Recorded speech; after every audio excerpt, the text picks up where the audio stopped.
বাবলি এখনো এলো না? ট্রেন লেট করছে না তো? না না, ও তো বলেছে ওরা ঘুরতে যাবে না। বাবলিটা যে কি করছে। বাবলি, বাবলি, বাবলি ওরা কোথায়? টাটা বাই বাই, ঘুরতে চলে গেছে। কোথায়? যেখানে যাওয়ার কথা ছিল, রাজস্থান। তুমি যে বলেছিলে ওরা ঘুরতে যাবে না, তুমি তুমি ওদেরকে পাঠিয়ে দিলে। এই জন্য আমি তোমাকে এখানে ডেকে এনেছিলাম। তুমি আমার এত বড় সর্বনাশ করতে পারলে।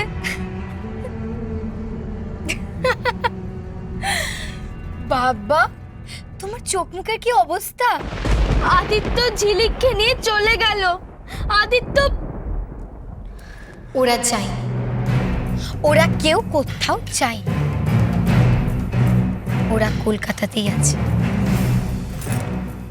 কলকাতাতে? ইয়েস, কলকাতার একটা হোটেল। আমি একটু আগেই দেখে এলাম। কলকাতার হোটেলে? এবার বুঝেছো তো কেন আমি ওদেরকে হানিমুনে পাঠাতে চেয়েছিলাম? এবার যেভাবেই হোক মায়ের কানে কথাটা তুলতে হবে, সাথে প্রমাণও দিতে হবে। মাকে মিথ্যে বলার অভিযোগে আদিত্য রায়চৌধুরী আর ঝিলিক দুজনেই ফাঁসবে। আর দুজনে ফাঁসলে মায়ের কাছে ভালো হব আমি, আর তখন সব সম্পত্তি আমার। ওরা কলকাতার কোন হোটেলে আছে? এখন তো বলবো না। বেশ, আমাকে বলো না, যাও মাকে গিয়ে বলো। এত সহজে, এত সহজে আমি মাকে গিয়ে বলে দেব? আমি তোমার মতন কাজ করি না ফুলকি। ওরা 7 দিনের জন্য ঘুরতে গেছে না, তার মানে ওরা 7 দিনই কলকাতাতেই থাকবে। 7 দিন অপেক্ষা করবে? দেখি কদিন অপেক্ষা করা যায়। প্রথমে মা ওদেরকে ফোন করবে, ফোন করে জানতে চাইবে রাজস্থানে কেমন গরম। তারপর ওরা বলবে রাজস্থানে কেমন গরম, ওখানে ওরা কেমন ঘুরছে। আরো মিথ্যেটা বলতে দাও, তারপরে তো মায়ের কাছে সত্যিটা প্রকাশ পাবে। তাছাড়া হাতে যখন সময় আছে, খেলাটা জমিয়ে খেলি, কি বলো?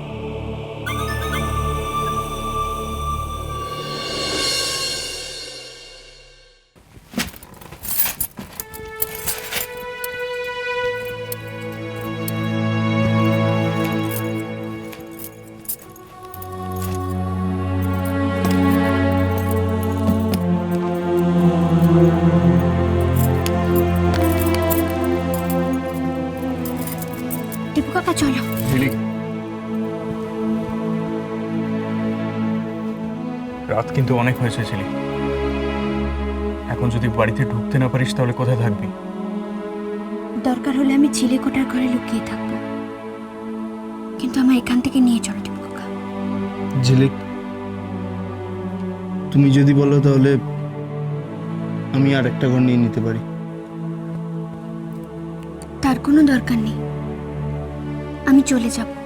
ঝিলিক, মাথা ঠান্ডা করে ভাবো। আর দিবু কাকা, আপনিও না হয় আজকে এখানে থেকে যান না ঝিলিকের সঙ্গে। বললাম তো আমি মায়ের কাছে যাব।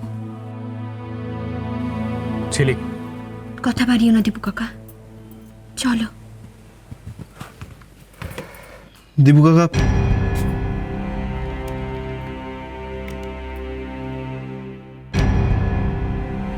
আপনার মোবাইল নাম্বারটা দেবেন প্লিজ। পরে যদি দরকার হয় তাহলে।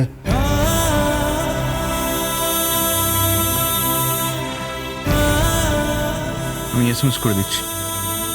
থ্যাঙ্কস।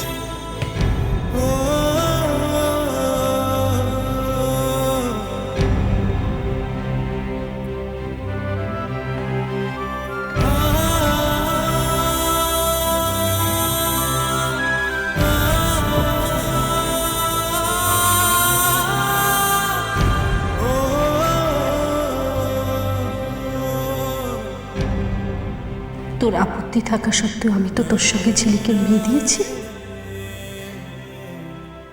তোর যদি কিছু বলার থাকে তুই আমাকে যা খুশি তাই বল, কিন্তু আমার ঝিলিককে কষ্ট দিস না বাবা। আমার ঝিলিককে তুই কষ্ট দিস না। তুই একদিন বুঝতে পারবি যে মা তোর হাতে কত দামি সম্পত্তি তুলে দিচ্ছে। তার কাছে তোর মার সম্পত্তির সমস্ত সম্পত্তির দাম কিচ্ছু না রে, কিচ্ছু না। মা ঠিকই বলেছিল। রানী, ঝিলিকটা নেই, বাড়িটা কিরকম ফাঁকা ফাঁকা লাগছে বলো? হ্যাঁ দিদি, একেবারে নিঝুম হয়ে গেছে বাড়িটা। তুমি ওদের না পাঠালেই পারতে। আমি কি আর পাঠালাম? পাঠালো তো বাবলি। তাতে কি হয়েছে দিদি? তুমি তো না রাজি হতে পারতে বলো। এ মা, ছি ছি ছি ছি, যা। ছেলে বড় হয়েছে, ঝিলিক বড় হয়েছে, দুজনের বিয়ে হয়েছে, দুজনে ঘুরতে যাবে। আমি যদি এখন ওদের আঁচলে এইভাবে বেঁধে রাখি, সেটা ভালো দেখায় বলো? আর ফাঁকা লাগছে ঠিকই রানী, কিন্তু আমার খুব আনন্দ হচ্ছে জানো, খুব আনন্দ হচ্ছে। আমি ভাবতে পারিনি যে রিন্টু আর ঝিলিকের সম্পর্কটা এত তাড়াতাড়ি এত ভালো হয়ে যাবে। হ্যাঁ দিদি, তা অবশ্য ঠিকই বলেছ। ওরা সুখী হবে, দেখো খুব সুখী হবে, খুব ভালো থাকবে ওরা। এই রানী, বলছি যে ঝিলিক যে বেড়াতে গেল, ঝিলিক খুশি হয়েছে নাকি মনটা খারাপ করেই গেল গো? আমি বলছি মা, আমি তো বৌদিকে স্টেশনে ছাড়তে গেছিলাম। বৌদির প্রথমে একটু মনটা খারাপ করছিল, তারপর স্টেশনে পৌঁছাবার পর আমাকে বারবার বলছিল মায়ের দিকে খেয়াল রেখো, মায়ের দিকে খেয়াল রেখো। তারপর আমি বললাম তোমাকে কোনো টেনশন করতে হবে না, আমি মায়ের দিকে ঠিক খেয়াল রাখবো। তারপর বৌদি যখন ট্রেনে উঠলো, বৌদি কি খুশি। বৌদি নাকি ট্রেনে করে কোনোদিন কোথাও ঘুরতে যায়নি, এই প্রথম।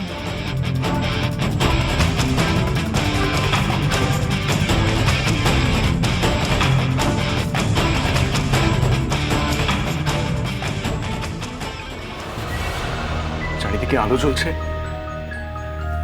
মামি বোধহয় এখনো ঘুমোয়নি, বুঝলি?